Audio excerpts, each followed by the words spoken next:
حضرت عمر فاروق رضی اللہ تعالیٰ عنہ کا زمانہ مبارکہ تھا تو مصر کے بادشاہ کے بیٹے نے ایک عام آدمی کے بیٹے کے ساتھ اپنا گھوڑا دوڑایا تو اس غریب کے بیٹے کا گھوڑا جیت گیا۔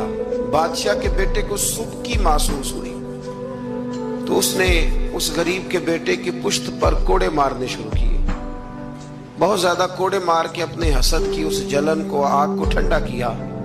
یہ غریب کا بیٹا روتا ہوا گھر آ گیا۔ کچھ لوگ کہہ دیتے ہیں بچوں کو کہ بیٹا ہم نہیں ان ظالموں سے مقابلہ کر سکتے، برداشت کرو۔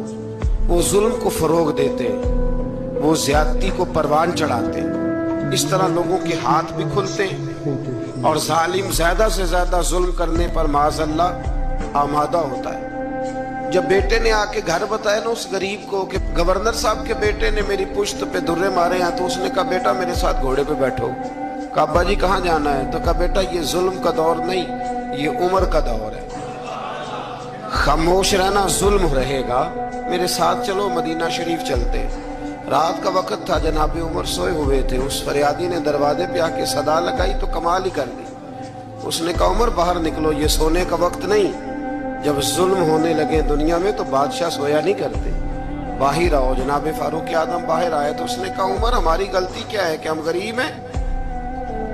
غلطی یہ ہے کہ ہم تنگ دست ہیں، مجبور ہیں، دیکھو میرے بیٹے کی پشت کا کیا حال کیا۔ حضرت عمر نے اسی وقت بندے دوڑائے، فرمایا پکڑ کے لاؤ گورنر کو بھی اور بیٹے کو بھی۔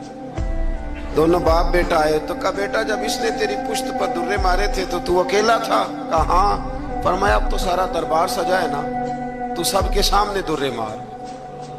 بیٹے کو درے لگائے اور گورنر صاحب کے لیے حکم جاری کیا کہ ان سے شاہی لباس اتروا کے نا تو انہیں بوریے کا لباس پہناؤ، آج کے بعد گورنر ہی نہیں کریں گے، اونٹ چرایا کریں گے۔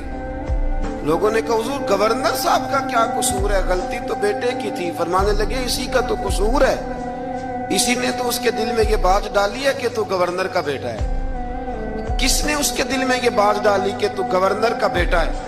ظلم کو فروغ ان لوگوں نے دیا ہے جو ظلم سہنے لگے، ظلم کو فروغ ان لوگوں نے دیا ہے جو مہنگائی پر خاموش رہتے۔ دنیا میں قتیل اس سا منافق نہیں کوئی جو ظلم تو سہتا ہے بغاوت نہیں کرتا۔ دنیا میں قتیل اس سا منافق نہیں کوئی، یہ سب سے بڑا ظالم ہے جو ظلم سہتا ہے اور لوگوں کو بھی مشورہ دیتا ہے اس دور میں کچھ نہیں ہو سکتا لہذا چپ کر جاؤ۔ کوئی ایک تو بولے گا نا۔